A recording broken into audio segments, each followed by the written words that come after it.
સમાચારોની શરૂઆત કરીશું મહત્વપૂર્ણ સમાચાર સાથે। લાલકૃષ્ણ અડવાણીને ભારત રત્નથી નવાજવામાં આવ્યા હોવાની જાણકારી। આ મહત્વપૂર્ણ જાણકારી વડાપ્રધાન નરેન્દ્ર મોદી દ્વારા જાહેરાત કરવામાં આવી છે। દેશના વિકાસમાં મહત્વનું યોગદાન આપવામાં આવ્યું લાલકૃષ્ણ અડવાણી દ્વારા, તેવું પણ વડાપ્રધાન નરેન્દ્ર મોદી દ્વારા કરવામાં આવ્યું છે।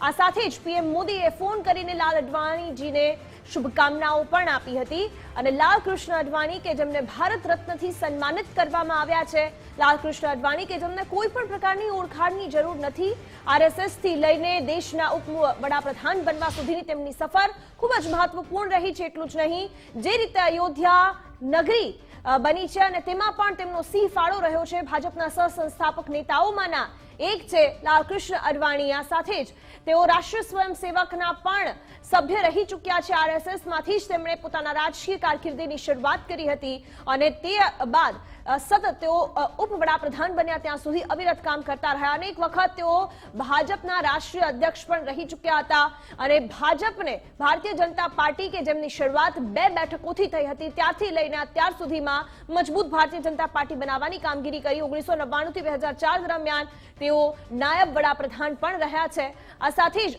1998 થી 2004 દરમિયાન એનડીએ સરકારમાં તેઓ ગૃહમંત્રી તરીકેની કામગીરી પણ તેમણે કરી છે અને જે આ કામગીરી અંતર્ગત જે સારા નિર્ણયો છે તેમના દ્વારા લેવામાં આવ્યા હતા।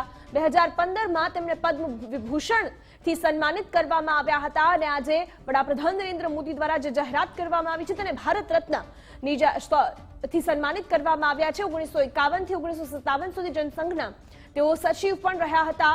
આ સાથે જ તેમના દ્વારા 1973 થી 1977 સુધી જનસંઘના અધ્યક્ષ તરીકેની જવાબદારી પણ નિભાવવામાં આવી હતી।